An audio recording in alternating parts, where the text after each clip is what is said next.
আসসালামু আলাইকুম everyone, welcome to my channel. আজকে আমি আপনাদের সাথে একটি ব্যাটার দিয়ে কিভাবে অরেঞ্জ কেক এবং কাপ কেক তৈরি করা, ট্রপিক্যাল হুইপড ক্রিম এবং এই কেকের ডিজাইনটা শেয়ার করব। অরেঞ্জ স্পঞ্জ কেকের জন্য প্রথমে একটি চালনিতে 1 কাপ ময়দা নিয়ে নিলাম, 2 টেবিল চামচ কর্নফ্লাওয়ার, 1 চা চামচ বেকিং পাউডার, হাফ চা চামচ বেকিং সোডা এবং 1 চিমটি লবণ নিয়ে নিলাম। এখন সকল শুকনো উপকরণগুলোকে একসাথে ভালোভাবে চেলে নিব। এখানে আপনারা baking powder, baking soda, cornflour এগুলো একটু ভালো ব্র্যান্ডের নেওয়ার চেষ্টা করবেন। এরপর আমি একটি স্প্যাচুলা দিয়ে সবগুলো উপকরণকে নেড়েচেড়ে একটা ঢাকনা দিয়ে ঢেকে একপাশে রেখে দিচ্ছি। এরপর আমি গর্তযুক্ত একটি বাটিতে 4টে রুম টেম্পারেচারে থাকা ডিম নিয়ে নিলাম। এরপর মালটার উপরের খোসা বা জেস্ট আমি এখানে গ্রেট করে দিয়ে দিচ্ছি। এখানে একটা মালটার খোসা গ্রেট করে দিয়ে দিচ্ছি। এখানে প্রায় 1 চা চামচের মতো অরেঞ্জ জেস্ট হবে। অরেঞ্জের খোসাটা গ্রেট করার সময় খেয়াল রাখবেন যেন সাদা অংশ না যায়, এতে করে কেকটা খেতে তেতো হয়ে যাবে। অবশ্যই সাবধানে উপরের অংশগুলো ঘুরিয়ে ঘষে নেবেন। এরপর আমি 1 কাপ আস্ত দানা চিনি নিয়ে তার মধ্যে অল্প অল্প করে দিয়ে বিট করে নিচ্ছি। প্রথমে প্রায় হাফ কাপ চিনি দিয়ে তারপর আমি বিট করে নিচ্ছি। প্রায় 1 মিনিট বিট করার পরে এরপর আমি এর মধ্যে অল্প করে আরেকটু চিনি দিয়ে বিট করছি। এইভাবে 3 ধাপে আমি চিনি দিয়ে বিট করে নিয়েছি। মাঝে মাঝে স্প্যাচুলা দিয়ে নিচে থেকে উপরের অংশ নেড়ে তারপরে আবার বিট করতে হবে, তা না হলে নিচে অনেক সময় চিনি জমে থাকে। চিনি ভালোভাবে মেল্ট না হলে কেক কিন্তু নিচ দিয়ে ভেজা ভেজা এবং শক্ত হয়ে যাবে। প্রথমে আমি লো স্পিডে বিট করে নিচ্ছি, তারপর মিডিয়াম স্পিডে বিট করে নেব। এভাবে পুরো চিনি মেল্ট হতে হতে ডিমের ম্যারাংটাও কিন্তু পারফেক্ট হয়ে যাবে। ডিমটা অনেকটা ঘন ফোম এবং সাদা হয়ে যাবে। আমি চেক করে নিয়েছি চিনিটা মেল্ট হয়ে গিয়েছে। এরপর আমি এর মধ্যে রান্নার সয়াবিন তেল দিয়ে দিচ্ছি 1/4 কাপ। আপনারা চাইলে এখানে মেল্টেড বাটারও ব্যবহার করতে পারবেন। 1 চা চামচ অরেঞ্জ এসেন্স, সামান্য ইয়েলো ফুড কালার এবং 1/4 কাপ অরেঞ্জ জুস দিয়ে দিচ্ছি। এখানে আপনারা অরেঞ্জ পেস্টও দিতে পারেন, সেই ক্ষেত্রে ইয়েলো কালার দেওয়ার কোনো প্রয়োজন নেই, কারণ অরেঞ্জ পেস্ট বা অরেঞ্জ ইমালশনের ভিতরে কালার এবং এসেন্স দুটোই থাকে। এরপর আমি জাস্ট 10 সেকেন্ড বিট করে নিয়েছি। এখন আগে থেকে চেলে রাখা শুকনো উপকরণগুলোকে 2 ধাপে আবারও চেলে আমি দিয়ে দিব এবং এটাকে আলতো হাতে মিক্সড করব। ভিডিওটা অনেক বড় হয়ে গিয়েছে, তাই এখানে ফাস্ট করে দেওয়া হয়েছে। এই কাজটা কিন্তু খুবই আলতো হাতে করতে হবে। আমি ঘড়ির কাঁটার মতো ঘুরিয়ে এক পাশেই কিন্তু এটাকে মিক্সড করে নিচ্ছি। এটাকে অনবরত নেড়ে চেড়ে উল্টোপাল্টা করে মেশানো যাবে না, করে আমরা এতক্ষণ ধরে যেই ফোমটা তৈরি করেছি সেটা কিন্তু বসে যাবে। ভালো করে মিশিয়ে আমি বিটারের কাঁটাটা সরিয়ে নিচ্ছি। এরপর আমি স্প্যাচুলার দিয়ে আবারও শুকনো উপকরণগুলোকে মিশিয়ে নেব। অনেক ক্ষেত্রে নিচে কিন্তু গুঁড়ি গুঁড়ি শুকনো উপকরণ জমে থাকে। এখন আমি একটি 9 ইঞ্চের মোল্ডে 3টা ডিমের ব্যাটার এখানে ঢেলে নিচ্ছি এবং একটি শাসলিকের কাঠি দিয়ে উপর থেকে নিচে ঘুরিয়ে এয়ার বাবলসগুলো বের করে নিচ্ছি। বাকি ব্যাটারগুলো আমি কাপকেক মোল্ডে ঢেলে নিয়েছি। আমি সবগুলো কেক চুলায় বেক করব, এজন্য আমি 10 মিনিট আগে হাঁড়িগুলো চুলায় বসিয়ে প্রিহিট করে নিয়েছি এবং কেকের মোল্ডগুলো দিয়ে ঢাকনা দিয়ে ঢেকে দিলাম। মিডিয়াম টু লো হিটে কাপকেকগুলো হতে প্রায় 20 মিনিট সময় লেগেছে, আর এই অরেঞ্জ কেকটি হতে সময় লেগেছে প্রায় 40 মিনিট। এরপর আমি চেক করে নিয়েছি সবগুলো কেকই আমার বেক হয়ে গিয়েছে। স্পঞ্জ কেকটিকে আমি এখন গরম অবস্থাতেই একটি পলিথিন ব্যাগে মুড়িয়ে রেখে দিয়েছি ঠান্ডা হওয়ার জন্য। ঠান্ডা হওয়ার পর আমি কেকটিকে এখন ডিমোল্ড করে নিব। একটি নাইফ দিয়ে চারপাশটা আলতো করে ছাড়িয়ে তারপরে বোর্ড দিয়ে উপর করে আমি কেকটাকে ডিমোল্ড করে নিচ্ছি। কেক কখনোই গরম অবস্থায় ডিমোল্ড করতে যাবেন না, সেক্ষেত্রে কেকের চারপাশ ভেঙে যাওয়ার সম্ভাবনা থাকে। এখন আমি কেকটিকে 3টি স্লাইস করে নিচ্ছি। আপনারা আপনাদের পছন্দ মতো 2টি স্লাইসও করতে পারবেন। একটি ব্রেড নাইফের সাহায্যে কেকের চারপাশে একটু দাগ কেটে তারপর মাঝ বরাবর কেটে নিলেই কিন্তু কেক সমানভাবে স্লাইস হয়ে যায়।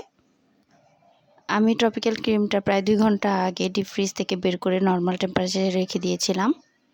ক্রিমটা কিন্তু এখনও অনেক ঠান্ডা অবস্থায় আছে।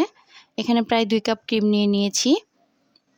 আমি ক্রিমের নিচে একটি বরফের বাটি নিয়ে নিলাম। এখন যেহেতু প্রচুর গরম, সেক্ষেত্রে ক্রিমের বাটির নিচে যদি আপনি একটি বরফের বাটি দেন, সেক্ষেত্রে ক্রিমটা দ্রুত স্টিফ হয়ে যায়, সহজে গলে যায় না। ট্রপিক্যাল ক্রিমের রেসিপি কিন্তু আমার চ্যানেলে আগেই শেয়ার করা আছে, তাই আমি এখানে ভিডিওটা একদম ফাস্ট করে দিয়েছি।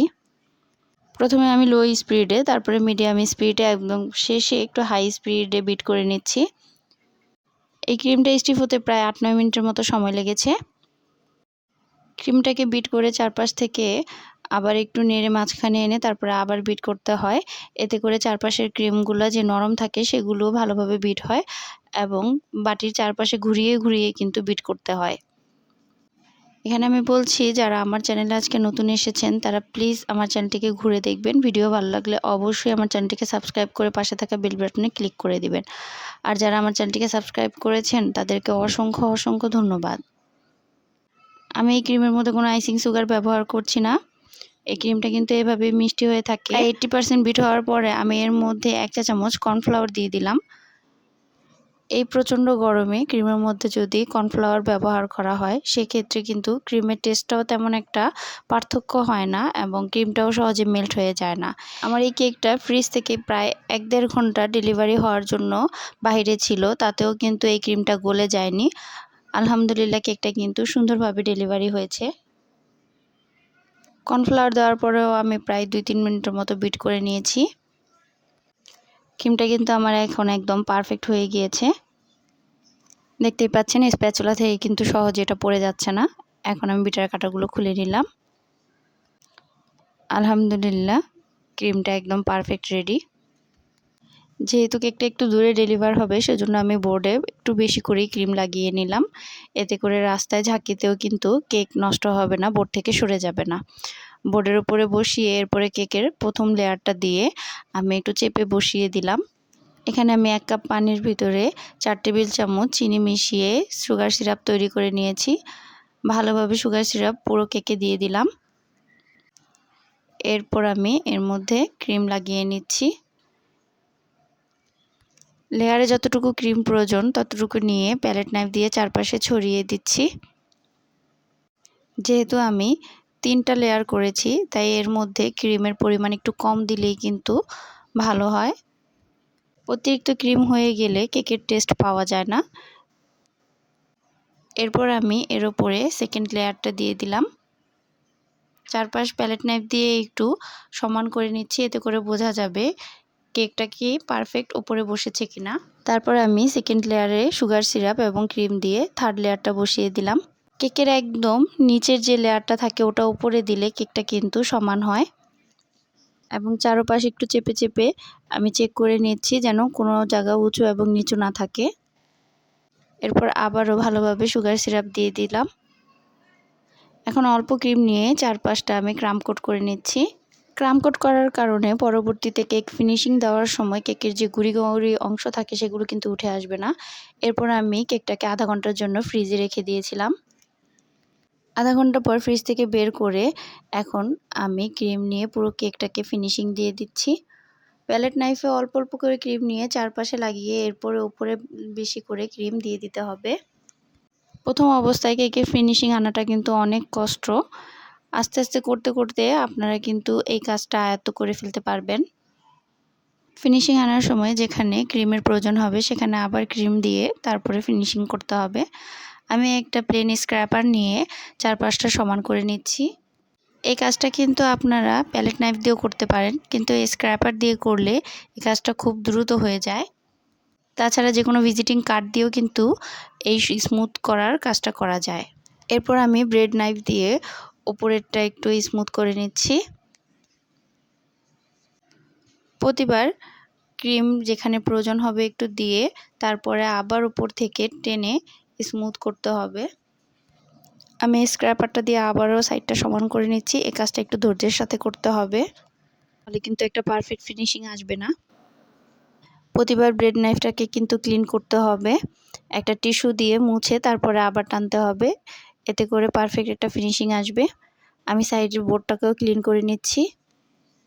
আমি এখানে একটি নন এডিবল ফটো বসিয়ে নিচ্ছি। এই ফটোটাকে আমি একটি কম্পিউটার মেশিনের মাধ্যমে প্রিন্ট আউট করে নিয়ে এসেছি। এখানে আপনারা যে কোনো ছবি প্রিন্ট করতে পারেন। এইখানে ডিজনি প্রিন্সেস সোফিয়ার যে ড্রেসের কালার আছে আমি সেই কালারটাই কিন্তু ক্রিমে তৈরি করে নিয়েছি। আমি এই ক্রিমের মধ্যে রেডম্যান ব্র্যান্ডের সেমি জেল কালার, সামান্য ব্লু এবং পার্পল কালার একসাথে মিশিয়ে এই কালারটা ক্রিয়েট করে নিয়েছি। একটি রোজ নজলের মাধ্যমে আমি এই ডিজাইনটা করে নিয়েছি। রোজ নজলের মোটা সাইডটা থাকবে নিচে এবং চিকন সাইডটা থাকবে উপরে। ব্যাস আমার ড্রেসটা রেডি হয়ে গিয়েছে। এরপর আমি সাইডে ছোট ছোট গোলাপ ফুল করে তৈরি করে বসিয়ে দিয়েছি এবং কিছু স্প্রিংকেল দিয়ে দিয়েছি। কাপকেকগুলোর ভিতরেও আমি সুগার সিরাপ দিয়ে এরপর একটি 1M নজলের মাধ্যমে এই ডিজাইনটা করে নিয়েছি। বাকি কেক কিন্তু আমার ছেলে আগেই খেয়ে নিয়েছে, তাই আমি ওটি আর ডিজাইন করতে পারিনি। এরপর আমি কিছু স্প্রিংকেল উপরে দিয়ে দিলাম। তৈরি হয়ে গেল সুন্দর কাপকেক। সবাই ভালো থাকবেন, সুস্থ থাকবেন, সবার জন্য দোয়া করবেন। আমার ভিডিওটি দেখার জন্য সবাইকে অসংখ্য ধন্যবাদ। আল্লাহ হাফেজ।